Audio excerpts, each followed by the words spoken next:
Donc je me suis dit, la guerre, c'est un sujet parmi d'autres, donc voilà, ça va être facile. J'ai commencé à chercher, et grosso modo, j'ai rien trouvé. Donc je pourrais m'arrêter là, peut-être, d'ailleurs. Et on passe immédiatement à l'apéro. Alors, ceci dit, un résultat négatif, c'est un résultat. Et il y a même une revue qui s'appelle la revue des résultats négatifs, je pourrais toujours publier ça là. Et je me suis dit, bon, je vais quand même continuer à chercher. J'ai trouvé quelques mythes d'origine de la guerre qui exposent comment la guerre est apparue. Guerre au sens général, voilà, usuel du terme. Ils sont rarissimes, quoi, ceux que j'ai trouvés en tout cas. S'il y a des gens qui connaissent, je suis preneur. Ils sont rarissimes, alors c'est du genre, il y a une divinité qui décide que maintenant il y aura des guerres parce que les humains ont été pas très aimables et donc il faut les punir. Bon, mais c'est un ou deux cas dans le monde. Bon. Il y a quelques exemples qui disent que tout ça a commencé par une querelle entre deux individus à propos d'un sujet complètement, vraiment une broutille. Ils s'engueulent, il y en a qui prennent parti pour les uns, d'autres pour les autres. Ça fait une escalade incroyable, ça finit par une énorme guerre. C'était la première guerre de toutes les guerres. Voilà. Il y a des récits qui exposent que les humains, après avoir été créés, se multiplient. Ça devient un peu inquiétant parce qu'il y en a vraiment de plus en plus, quoi. Ça risque de poser des problèmes, notamment parce qu'ils sont lourds et puis la Terre risque de... Bon, c'est quand même un problème. Et donc, les dieux décident de les supprimer. Alors, il y a plein, ça s'appelle les mythes de double création. Il y en a plein, des comme ça. Les humains sont insupportables, ou il y en a trop, donc hop, un petit déluge là-dessus, et on repart à zéro. Bon, c'est les mythes de double création. Là, c'en est un. Et un moyen d'éliminer les humains, disons, de façon agréable et facile, c'est la guerre. Voilà. Et donc, les dieux introduisent la guerre pour limiter le nombre des humains. Bon, après, il y a quelques autres cas, mais vraiment, voilà, j'ai vraiment, pour moi, de ce que j'ai lu, en tout cas, vraiment, je suis preneur d'autres récits, j'ai à peu près fait le tour. Alors, s'intéresser au mythe, évidemment, c'est, dans le cadre de ce colloque, c'est pas du tout, évidemment, avec l'esprit de dire que le mythe serait un reflet de l'histoire ou de la préhistoire, et que par le mythe, on va apprendre des choses de type historique, que en grattant ce qui est mythique, derrière, on trouve de l'histoire. C'est pas du tout ça, hein, mais c'est que étudier les mythes, quand même, ça permet, c'est quand même un bon moyen d'approcher les visions du monde des sociétés autres que la nôtre, ou la nôtre aussi d'ailleurs, mais des sociétés du passé. Voilà. Donc c'est dans ce cadre-là que je vais essayer de me placer. Et donc pour essayer d'y voir plus clair, je me suis dit, voilà, le plan facile, c'est de faire une base de données.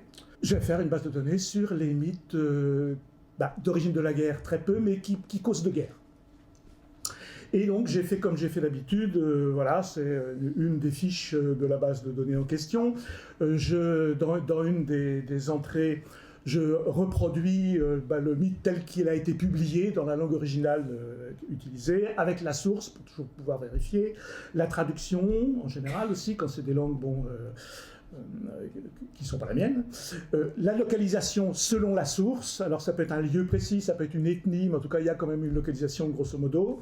La famille linguistique de la langue dans laquelle le mythe originel a été exprimé, parce qu'on a vu tout à l'heure que c'est peut-être important de noter les familles linguistiques. L'idée de tout ça, c'est ensuite de faire des demandes croisées dans la base de données. Et puis surtout, toutes les fiches sont géoréférencées. Alors il y a un point sur le globe, le mythe a été recueilli quelque part, et donc ce quelque part c'est un point sur le globe, je le note avec les coordonnées géographiques. Il y a plusieurs entrées possibles. Il y a une entrée qui concerne les mythes proprement dits, donc je vais y revenir un peu plus en détail. Il y a une entrée, c'est des onglets, donc on peut ouvrir, voilà. Il y a une entrée qui concerne les divinités, puisque je me suis dit, tiens, on peut peut-être, à défaut de mythes sur les origines de la guerre, peut-être que je vais trouver des récits qui vont me parler des divinités de la guerre. Donc il y a une entrée divinité de la guerre. Il y a une entrée sur les motifs. Alors les motifs, c'est les raisons de faire la guerre. Il y a plein de raisons de faire la guerre, comme on a vu. Et donc là, avec l'aide et le soutien, et parfois il est le seul auteur d'ailleurs, de Christophe, il y a une entrée sur une classification des motifs. Et Les rituels aussi, alors le rituel c'est au sens très large, c'est-à-dire tout ce qui a été évoqué du type, voilà, avant la guerre, qu'est-ce que je fais avant de partir en expédition, pendant, qu'est-ce que je fais, qu'est-ce que je ramène, qu'est-ce qui se passe après, qu'est-ce qu'il y a des pratiques, on fait une danse, qu'est-ce qu'on fait avec les trophées qu'on a ramenés, donc je classe tout ça dans rituel.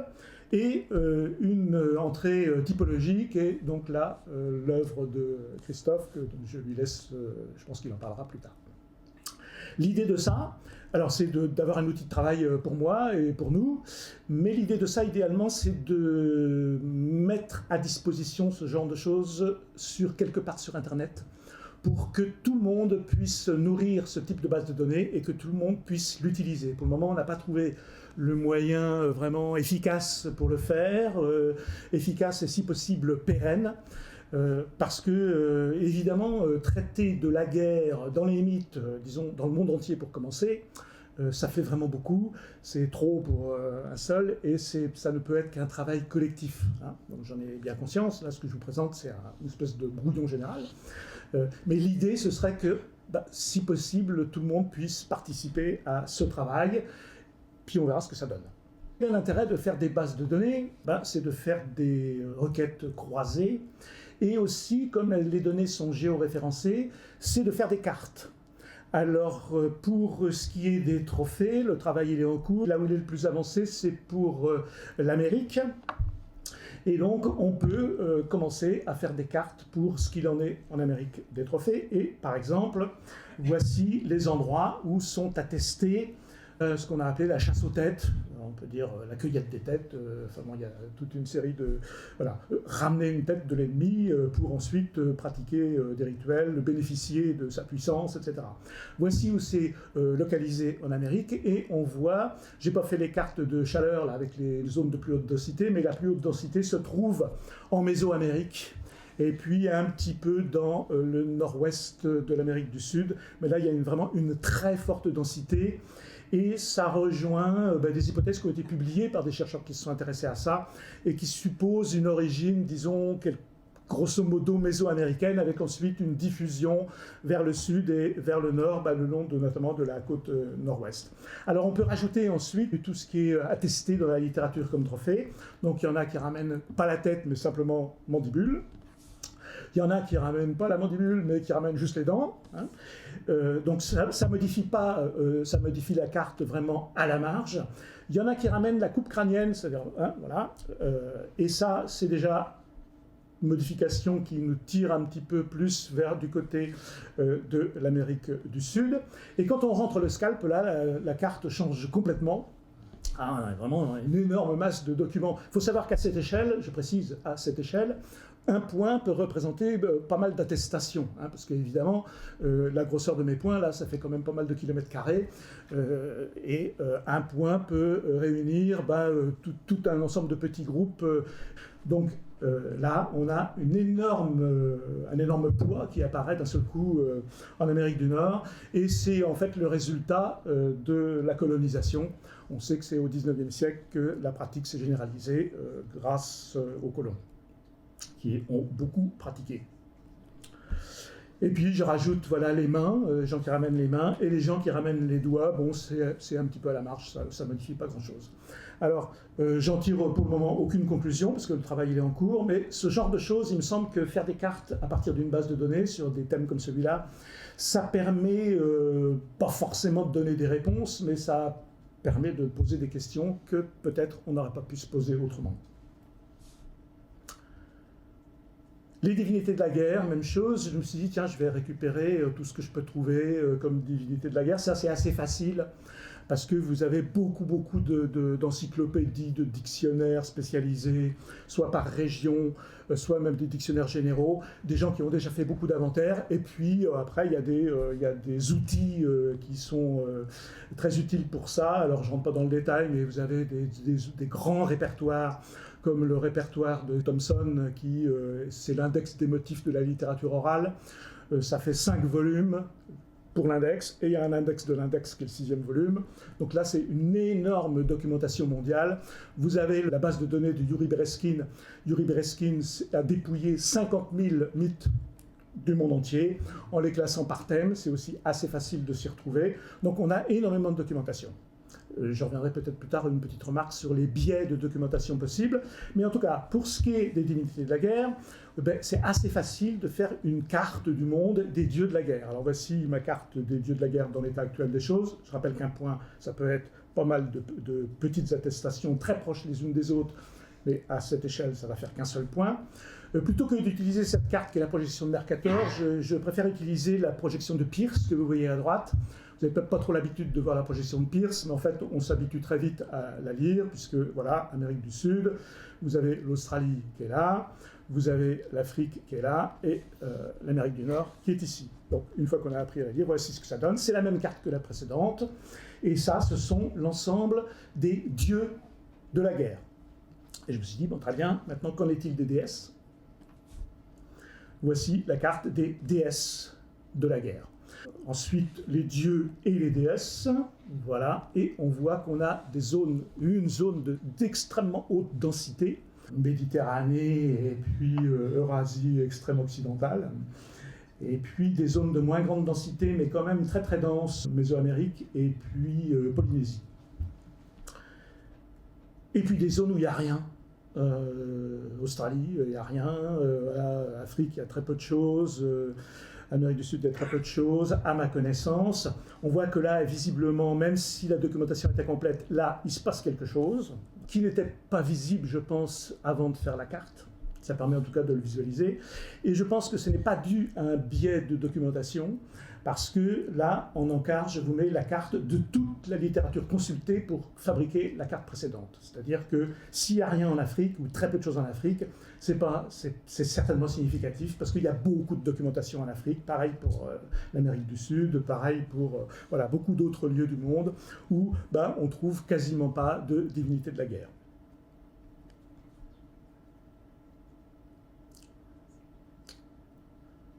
Je reviens au mythe. Alors, pas de mythe de création de la guerre, vraiment très peu, mais quelques mythes qui évoquent la guerre à divers titres. Alors, il y a des mythes qui font état de ce que j'ai appelé auxiliaires guerriers.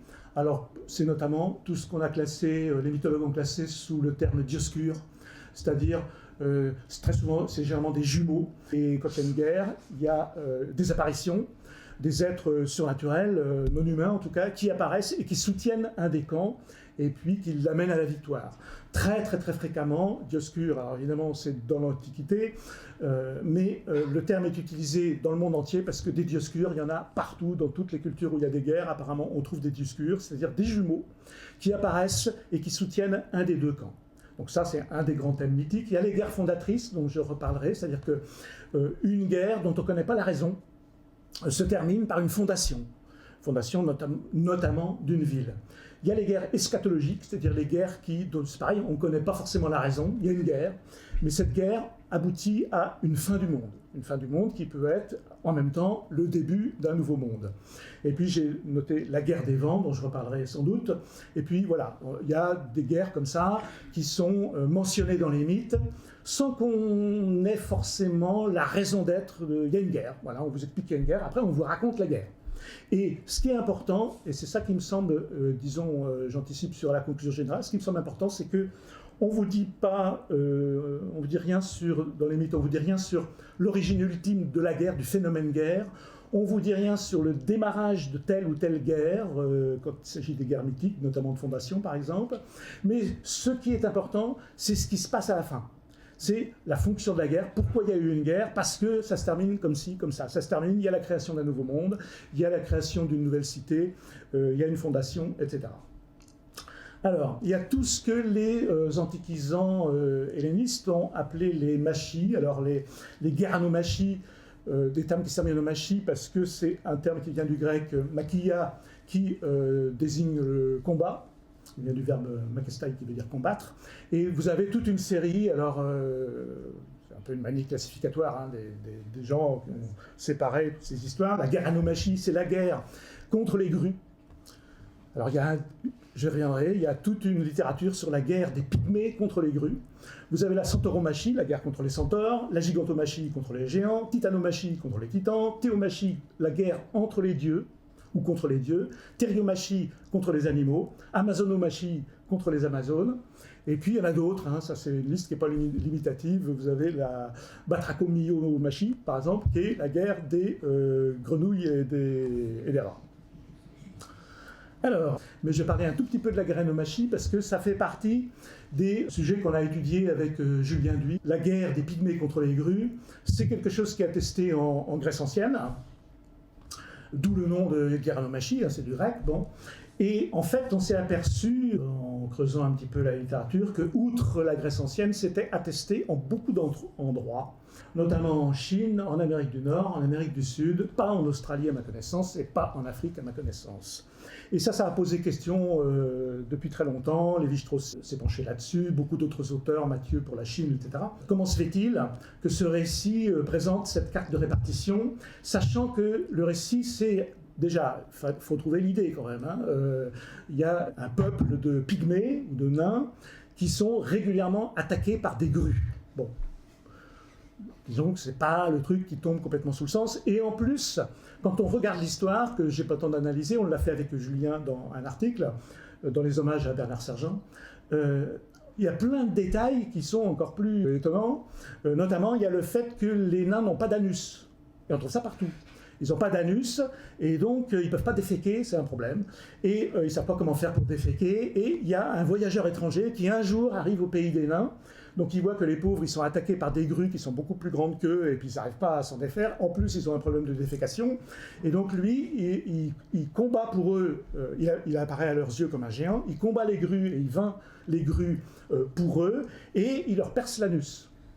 Et puis après, je ne sais pas s'il y a d'autres détails comme ça qui sont tout aussi étonnants, et qui laissent quand même supposer que ce genre de truc n'a pas été réinventé 1000 fois par des gens qui n'ont rien à voir les uns avec les autres et qui ont tous eu ce genre d'idée. Bon, probablement, quand même, le plus probable, c'est que c'est une histoire héritée et qui s'est transmise et qui a sans doute une origine quelque part, pas forcément en Grèce d'ailleurs, hein, et qui c'est pas parce qu'en Grèce on a l'attestation la plus ancienne que c'est originaire de Grèce. Une fois de plus, le fait qu'il n'y en ait pas en Afrique et qu'il n'y en ait pas en Australie, c'est pas faute d'avoir cherché, parce qu'on connaît quand même énormément de mythes dans ces régions, il n'y a pas d'histoire de ce genre.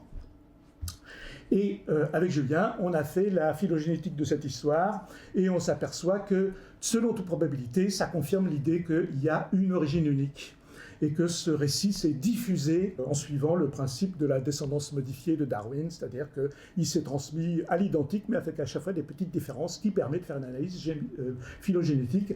Et on a pu montrer que probablement que ce récit remonte à la fin du Paléolithique, et qu'on a reconstitué avec des méthodes statistiques la version, pas la première version, parce que c'est jamais le Ur-mythe, hein, on a oublié depuis longtemps, on arrête de chercher ça, mais le squelette de la version la plus anciennement attestée au départ, qui était simplement de dire qu'il existe quelque part un pays des nains, où il n'y a que des nains, c'est au-delà de la mer.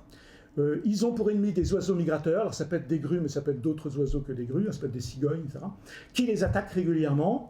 Ils ont une difformité à un orifice, parce que parfois, quand c'est des nains hommes, ils ont un problème, ils n'ont pas d'anus, donc c'est un problème. Et quand c'est des femmes, en fait, elles ne peuvent pas accoucher, parce que voilà, il leur manque quelque chose pour accoucher. Et donc ça c'est pareil, il intervient, l'étranger qui arrive par hasard dans leur pays, découvre ce pays par hasard, un voyageur, il les aide et il résout leurs problèmes corporels. Et ensuite il rentre chez lui. C'est-à-dire qu'en gros on a une situation très bizarre, un pays quand même très bizarre avec une situation complètement anormale, il y a un étranger qui arrive et qui résout tous les problèmes et tout devient normal. Très rapidement, les autres récits du même type, titanomachie, alors c'est les titans, les titanides c'est les filles, les titans c'est les garçons, hein, qui sont une première génération divide, c'est pareil, une création un peu insupportable, un peu extrêmement pénible, dont il faut se débarrasser, c'est toujours ces histoires de double création, et là c'est Zeus qui les élimine.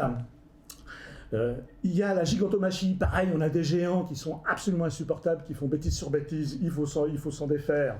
Là c'est pareil, c'est les dieux qui les combattent, ce qu'on appelle la gigantomachie, et ils les éliminent. Ou bien, dans la Bible par exemple, on les élimine par d'autres moyens, ils sont noyés avec un déluge. Bon. Vous avez la théomachie, alors c'est la guerre entre les dieux, vous avez des dieux entre eux qui ne se supportent pas et qui se combattent, mais il y a toujours une fonction créatrice dans l'affaire.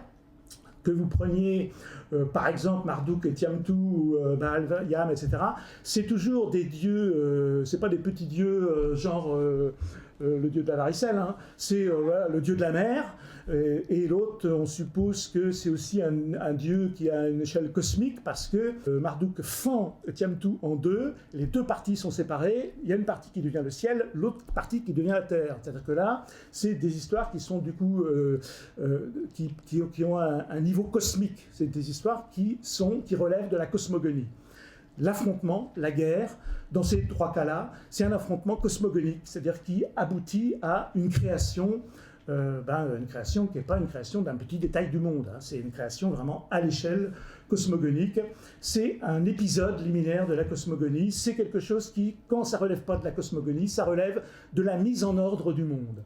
Il y a du désordre, ça ne va pas, il y a du chaos, il y a des trucs qui ne vont pas du tout, les géants, là c'est pénible. Donc on les supprime et ainsi le monde devient en ordre tel qu'on le connaît maintenant. Tout le monde sait que tout va bien maintenant. Theriomachie. Alors, le Theriomachie, c'est la guerre Therion, c'est les animaux sauvages, les grands fauves. Ça, c'est facile de faire l'inventaire, du coup, parce que ça a été beaucoup étudié, et on trouve ça très facilement dans Thomson, par exemple, puisqu'il y a eu une catégorisation des guerres entre animaux. Vous avez une grande catégorie qui est la guerre des célestes contre les terrestres. Les animaux célestes, on ne sait pas pourquoi, combattent, alors généralement on ne sait pas pourquoi, il y a quelques récits, mais je n'ai pas le temps de m'appesantir, qui expliquent que ça commence aussi par une escalade. Par exemple, vous avez un petit oiseau, un passereau, genre le roitelet, et puis un tout petit terrestre, qui est la souris, deux tout petits, hein, vraiment. Ils ont fait des provisions pour l'hiver, donc ils ont chacun accumulé ensemble, ils se sont mis ensemble, c'est mieux, hein, un gros tas de grains pour l'hiver. L'hiver passe, à la fin de l'hiver, il arrive un moment où il ne reste plus qu'un seul grain. Ah. Et alors là, chacun veut le grain. Et donc ils se chamaillent, ils n'arrivent pas à se mettre d'accord pour à qui il est le grain. Il y a d'autres terrestres qui arrivent, qui se mettent avec la souris, d'autres célestes qui se mettent avec le roitelet ou le moineau. Ça dégénère et ça fait une guerre globale entre tous les terrestres, y compris les poissons, qui sont classés comme terrestres à ce moment-là, et tous les célestes, y compris les insectes. Guerre généralisée. Vous avez une variante, c'est les sauvages contre les domestiques, et vous avez plein d'autres variantes. Et puis, vous avez régulièrement un animal qui ne choisit pas son camp. Et c'est très généralement, mais pas toujours, la chauve-souris. Ça dure longtemps. Un coup, c'est ceux-là qui vont gagner. Ça y est, c'est bon. Ah, non, il y a un revirement. C'est les autres qui reprennent le dessus. Ils vont gagner. On est pour les autres. Et puis ça dure. Et on ne voit pas comment ça va se terminer. Et donc, pendant ce temps-là, la chauve-souris, elle, quand c'est les terrestres qui gagnent, elle va aller voir, elle dit coucou, je suis avec vous, et quand c'est les célestes, elle va voir les célestes, elle dit moi aussi je suis un oiseau, elle peut pas regarder, voilà, je vole très très bien, et donc je suis avec vous, on va gagner, etc. Et à la fin, comme la guerre risque de s'éterniser, ça c'est aussi un grand mythème très répandu, à un moment donné on dit bon ça va là, on va jamais arriver, il faut faire la paix, parce que sinon ça va durer, ça va s'éterniser, bon on fait la paix. Donc ils font la paix, et au moment de faire la paix, il y a la chauve-souris là, donc tout le monde se tourne vers elle, ils ont dit au fait, toi qu'est-ce qui s'est passé exactement? Et donc tout le monde, céleste et terrestre, se met contre la chauve-souris, et c'est la raison pour laquelle la chauve-souris depuis ne sort que la nuit. Alors il y a beaucoup de variantes de ce récit, extrêmement répandu. Vous avez des variantes où on ne vous parle pas de céleste et de terrestre, mais les animaux de la montagne contre les animaux de la plaine. Mais on sent bien que c'est quand même un petit peu la même chose. Vous avez les sauvages contre les domestiques, j'en ai déjà parlé. Vous avez les dangereux contre les inoffensifs. Vous avez les animaux démoniaques contre les animaux quoi, qui sont gentils, qui ne sont pas démoniaques. Vous avez les serpents contre les grenouilles, etc. Vous avez plein de variantes de ce récit. Et puis vous avez des variantes qui vous disent, il y a les animaux de l'été et les animaux de l'hiver. Les animaux de l'hiver, ils sont blancs parce que leur pelage est blanc, les plumes sont blanches, etc. Puis les animaux de l'été, eux, ils sont noirs. Donc vous avez les noirs contre les blancs, ou vous avez les étésiens contre les hivernaux. Et donc plein de variantes comme ça qui sont des variantes. En fait, on voit bien que derrière, c'est la même histoire. Et il y a un continuum jusqu'à une variante qui est que il y a un combat mondial, comme ça, à l'échelle cosmique, entre les vents chauds et les vents froids. Les vents chauds qui sont les vents du sud-ouest et les vents froids qui sont les vents du nord-est. Et au moment de ce combat, eh bien, les vents chauds sont associés à la Terre, les vents froids sont associés au ciel. Donc on rejoint le combat des célestes contre les terrestres. Et les animaux prennent parti pour un camp ou pour l'autre. Et donc, on a un continuum entre le petit conte rigolo avec les terrestres qui se battent contre les célestes, la chauve-souris, haha, tout le monde rigole, et en fait, un combat cosmique entre des terrestres au sens avec une grosse majuscule, là, où on a quelque chose qui est d'un tout autre ordre. Ce genre d'histoire se raconte en France, je le rappelle, pour ceux qui ne le savent pas, celles qui ne le savent pas, peut-être des gens qui ne savent pas qu'en France, par exemple, on dit que du 25 janvier au 3 février, qui est la fête de la Saint-Blaise, Blason soufflé, Saint-Blaise se tient comme ça et il se serre la gorge parce que c'est là que les vents s'arrêtent. Et entre ces deux dates, c'est la guerre des vents, et le vent qui va gagner sera le vent qui va dominer toute l'année. Sinon, on aurait eu la guerre des vents toute l'année. Et on retrouve cette idée qu'on a une guerre dont on ne connaît pas l'origine, on ne sait pas la raison en fait. On a une guerre qui est factrice de désordre, c'est-à-dire si ça ne s'arrête pas, ça va être sans arrêt, sans arrêt, sans arrêt. Il faut que ça s'arrête, il faut qu'il y ait de l'ordre. Et donc la guerre se termine, et là, il y a une mise en ordre du monde, entre les célestes, les terrestres, entre les vents, etc. Voici les cartes de répartition, voici la carte de répartition des récits de la guerre des animaux. Voici la guerre des sauvages contre les domestiques. Alors là, c'est extrêmement limité. Il n'y a rien en Amérique, par exemple, et il n'y a rien en Afrique.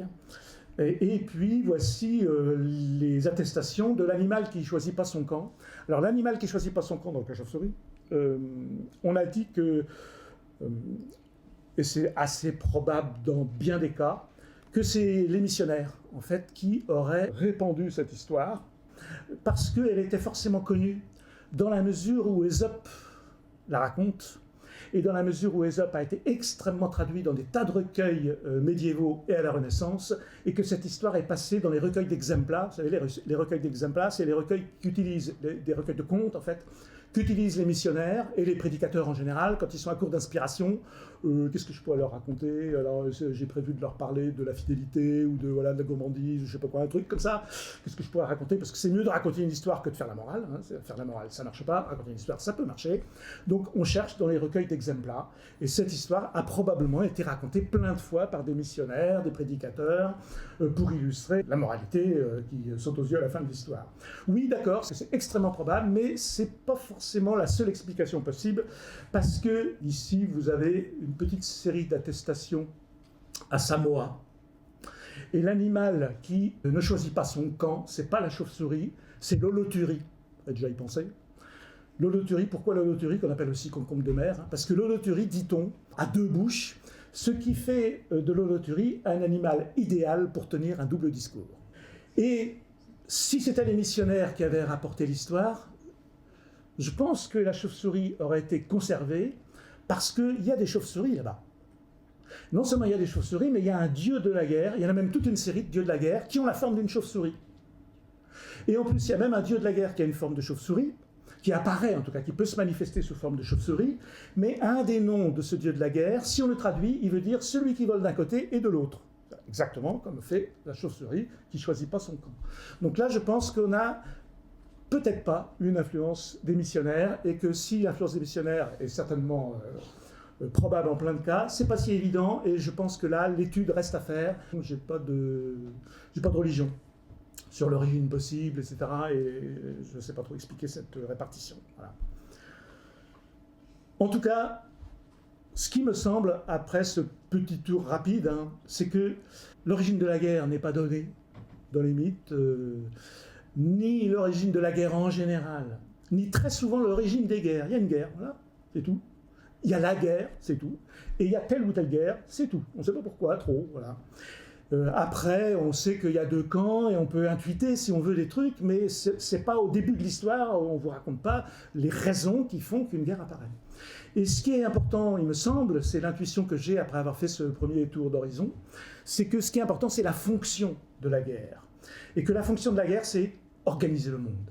La guerre a pour fonction, dans les mythes, d'organiser le monde, du niveau cosmique au niveau étiologique, c'est-à-dire au niveau le plus vaste de la cosmogonie, jusqu'au niveau de petits détails du monde, ce qu'on appelle les mythes étiologiques, et ça se passe par l'affrontement. Le monde est divisé en deux. Alors ça peut être le ciel et la terre, donc c'est une très grande division, mais ça peut être les insectes. Il y a des variantes, par exemple, c'est les poissons de telle rivière contre les poissons de telle autre rivière. Mais il y a toujours deux camps qui, à la fin, se réconcilient, où la guerre est terminée, ce qui fait que le monde est en ordre. Et les mythes étiologiques, les récits étiologiques, c'est ceux qui vous expliquent les petits détails du monde. Cosmogoniques, c'est ceux qui vous expliquent, waouh, pourquoi il y a le monde, en fait, naissance du cosmos, bon, c'est ce que ça veut dire en grec. Après, vous avez les mythes anthropogoniques, naissance des humains, sociogoniques, naissance des sociétés, ethnogoniques, naissance des peuples. Vous avez toute une série comme ça, où on zoome sur des petits détails du monde. L'ultime détail, c'est les mythes étiologiques, qui vous expliquent pourquoi l'arbre, là, il a des feuilles qui sont dentelées, puis l'autre à côté qui a l'air pareil, en fait, lui, il a des feuilles qui sont lisses au bord. Bon. Et là, vous avez des récits qui vous expliquent ça, c'est les petits détails du monde. Et bien, c'est pareil ici, on a, à la fin de ces récits de guerre, eh bien, plein de choses qui s'expliquent, par exemple, le fait qu'il y ait des poissons et qu'il y ait des oiseaux, ou même le fait qu'il y ait des oiseaux, parce qu'il y a des récits où on vous dit, en Amazonie, là, à Guaruna, c'est les Guaruna, il y a des récits qui vous disent que c'est les terrestres contre les célestes, mais les célestes, en fait, c'est des êtres, on ne sait pas trop ce que c'est, ils ne sont pas vraiment identifiés, et c'est après, à la fin de la guerre, qu'ils prennent une forme d'oiseau. Alors, depuis, maintenant, il y a des oiseaux. C'est étiologique en ce sens. Pareil pour les oiseaux et les poissons. Pareil pour des détails de certains animaux. Alors ça, il y en a pléthore, je ne peux pas en raconter beaucoup parce qu'il y en a tellement. Mais un des cas le plus répandu, c'est entre les célestes et les terrestres. Du côté des terrestres, le chef des combats, c'est le renard. Et le renard explique à tous les autres, bon, c'est très simple, hein, là on y va, et alors c'est moi qui vous guide, c'est facile, je dresse ma queue, et tant que j'ai ma queue dressée, vous y allez, et on les aura. Et donc voilà, et ça se passe comme ça. Mais en face, il y a des petits oiseaux, etc. En face, du côté des terrestres, il y a les éléphants, les rhinocéros, des trucs comme ça. Puis en face, il y a les petits oiseaux et tout. Alors, c'est quand même pas gagné, quoi, hein, pour les oiseaux, du moins. Mais avec les petits oiseaux, il y a les insectes. Et parmi les insectes, il y a les guêpes et les frelons. Et donc, les frelons vont piquer le renard sous la queue. Et donc, du coup de douleur, il abaisse sa queue. Les autres pensent que la guerre est terminée, parce qu'il avait dit, tant que je baisse ma queue, ça va, vous y allez. Dès que je baisse ma queue, on arrête, on se replie. Donc, il baisse la queue, tout le monde se replie. C'est pour ça que, depuis ce jour, le renard, quand on le voit passer, il marche toujours, la queue baissée. Donc, proprement, un mythe étiologique. Vous avez des récits du même type, où l'enjeu, à la fin, c'est l'apparition du jour, l'apparition de la lumière. Donc, c'est quand même pas rien. Ça se passe dans un noir absolu, et à la fin, il y a le jour. Et vous avez des variantes que je dis euphémisées, où en fait c'est un combat, mais c'est non pas une guerre, mais un jeu. Un jeu de balles, par exemple, en Amérique, où à la fin du jeu, tout le monde se réconcilie, il n'y a pas vraiment de gagnant et de perdant, mais le jour apparaît. Il y a quelqu'un qui s'appelle Downes, qui a beaucoup étudié les rituels et les pratiques et les mythes qui vont avec des chasseurs de têtes en Indonésie. Et sa conclusion m'intéresse beaucoup parce qu'il dit que la chasse aux têtes est efficace pour apporter, alors ça on l'a vu, la fertilité, la santé, il y a de la puissance, disons, dans les trophées qu'on ramène, il n'y a pas que les têtes, mais enfin les têtes en particulier. Et si on les traite correctement, on va pouvoir acquérir quelque chose qu'on n'aurait pas pu avoir autrement. Et parce qu'elle représente une répétition du cycle cosmique de la vie et de la mort et de la lutte entre les deux moitiés de l'univers, le monde supérieur et le monde souterrain. Parce que dans les mythes d'origine de la chasse aux têtes en Indonésie, dans ce qu'il a étudié en tout cas, eh bien, le premier chasseur de têtes lutte contre un adversaire qui est céleste. Lui, il est terrestre et il lutte contre un céleste. Et donc, on retrouve et je termine là-dessus, cette idée de la guerre qui ne s'explique pas, mais qui est utilisée pour expliquer autre chose d'extrêmement important. On le retrouve dans les récits de fondation, la guerre qui institue la société. On retrouve ça dans l'Antiquité, comme l'a montré Dumézil et quelques autres à sa suite, puisque dans les sociétés indo-européennes, vous avez, comme vous savez, les trois fonctions, 1, 2, 3. Donc 1, souveraineté, 2, force, 3, fécondité. Et vous avez des guerres qui réunissent des divinités, des héros, des groupes des deux premières fonctions et qui combattent la troisième, comme par exemple en Scandinavie ou comme à Rome, mais aussi comme chez les Ossètes, comme en Grèce, comme en Inde, on a beaucoup d'exemples. Le combat risque de s'éterniser. Pour pas que le combat s'éternise, on décide de faire la paix. Ou bien il y a un épisode qui clôt le combat, par exemple, eh bien, le viol des Sabines, ce qu'on appelle comme motif le viol des Sabines, mais c'est les Sabines qui se rendent au groupe dirigé par Romulus, et ça clôt la guerre. Et en fait, qu'est-ce que ça fait? Ça fait que la société est complète, puisque idéalement, dans l'idéologie indo-européenne, la société complète, c'est celle qui réunit les 3 fonctions. Et s'il n'y en a que 2, ça ne va pas du tout. Et donc, guerre. Et l'issue de la guerre, c'est de réunir les 3 fonctions pour obtenir une société complète. Ah oui, on trouve ça en Irlande aussi. Et ça, c'est la fin.